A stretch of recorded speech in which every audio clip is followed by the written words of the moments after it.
What's going on, people? Ryan Williams AC here with your match preview. It's Arsenal travelling to the King Power Stadium to take on Leicester. Now, if you're new to the channel, please make sure you like, share and subscribe. Let me know your thoughts down below in the comment section on your opinions and reviews on this video. So, Arsenal winning 4-2 against Aston Villa last weekend. And, you know, like I said in my match reaction, first half wasn't impressed at all. I thought defensively we were shocking. Lapse in concentration, we were open in the middle. You could tell Partey was missing. It was a big factor. Second half, we turned it around. We looked better. Defensively was a lot better than it was in the first half. First half, we looked all over the place. However, we took our chances. We created a lot more chances in the second half. There were chances we should have put away. We didn't, but there were chances. There were more chances that we did have and took, and I was happy with that. But going to Leicester, where they just lost to Manchester United 3-0 last weekend, they are going to look for some revenge on that.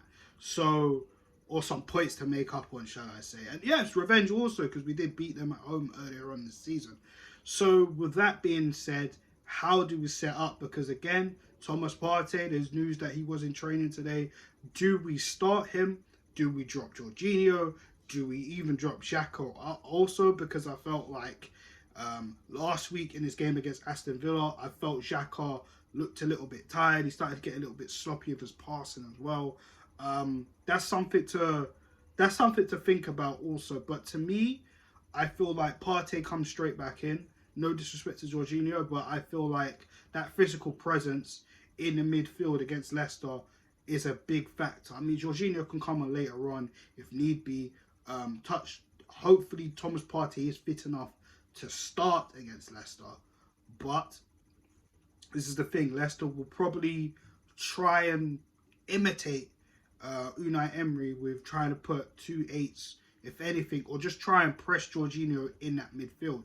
What I will want to see if Jorginho does start is Xhaka drop back a little bit and try and assist him as much as possible, as well as Odegaard. Odegaard, I need him running about a little bit more if he can. And Eddie Nketiah, you know, he is starting. We know Jesus is back in training, as we heard. There's rumours saying he might be back for Everton or Bournemouth. Not sure how true that is, but let's just hope and see when he will be available. Because, you know, now we got the Europa League coming back and we found out who we drew, which I'll get to at the end of this video. Is going to be very important, you know, from this going on, as well as guys like Thomas Partey, Smith Rowe, who's on the bench as well. So, with that being said, do we start Martinelli as well? Martinelli come off the bench. He got a goal. I mean, Martinez is a madman for even trying to think he can get a header from the corner. However, Martinelli saw it. Vieira saw it. He put him through.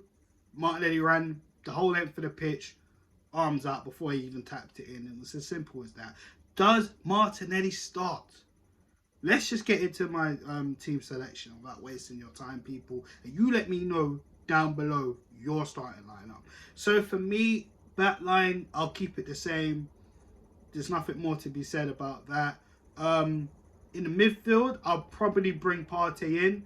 No disrespect to Jorginho. I think Jorginho done very well. However, I feel that physical presence in the midfield is so key. And I feel like with Saliba and Gabriel, with the extra protection in front of them, I feel like it'll be a little bit more calmer for them. Do I drop Xhaka? I would probably keep him on. Hopefully he will perform a lot better than he did against Aston Villa. But I will be, if anything, mindful if he plays another sloppy game, then, you know, Vieira will come on straight away. Because I know Vieira has been itching for game time. Obviously, he did come on, get a couple of minutes against Aston Villa. Did get an important assist for the final goal. So for me, I'll probably just keep everything the same as the Villa lineup, Trossard starts over Martinelli. I think just because Martinelli got a goal, I still think him coming off the bench, bringing that energy, that electricity, or pace. I feel like that's definitely something to. That's a weapon we can use, you know, because Martinelli wasn't really playing very well for the last couple of weeks, or even like a month and a little bit. And we talked about this here on the channel. So Trossard coming in, giving him competition, giving him a little bit of a break also. I think that's very well. Trossard stepped up and he's done well in games he's played. So I think it's only right if we keep Trossard in the side right now. I want to see a little bit more from Nketiah. The first half, I felt it was missing against Aston Villa. Second half, he had a few situations where he could have done something very different, you know. A header, there was a chip attempt. I felt Eddie, again, he's getting in the right spaces. It's just the final third end product. It's just not happening for him right now. And that's a little bit of a concern. Even though we know Jesus is back, pretty much traded with the team, not fit enough to start with the team at the moment from what I've been hearing.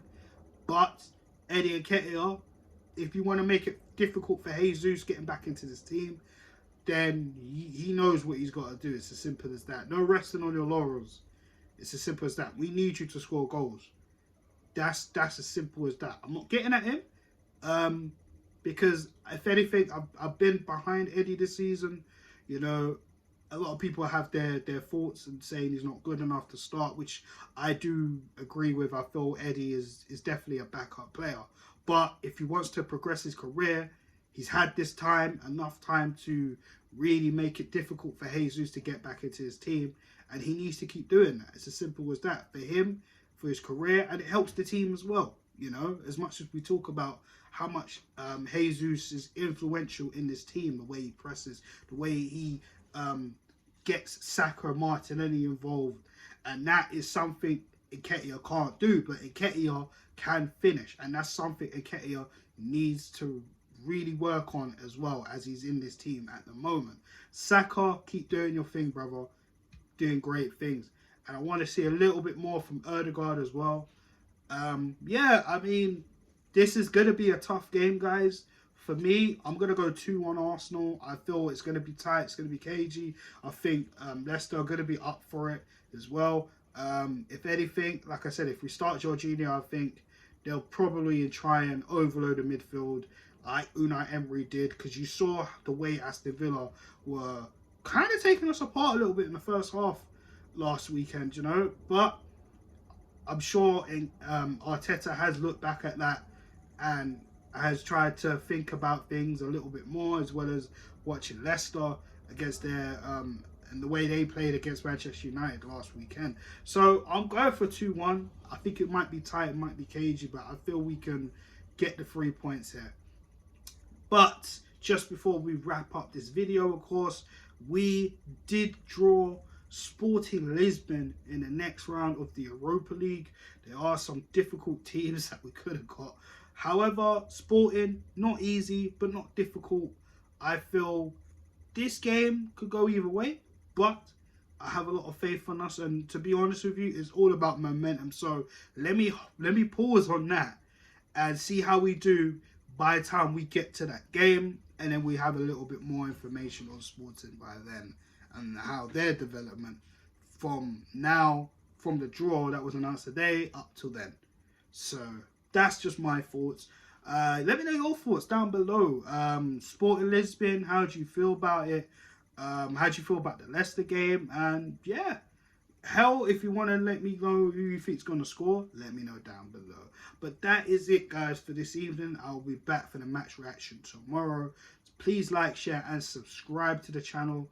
And guys, I'll be back with you soon. Take it easy and have a good night.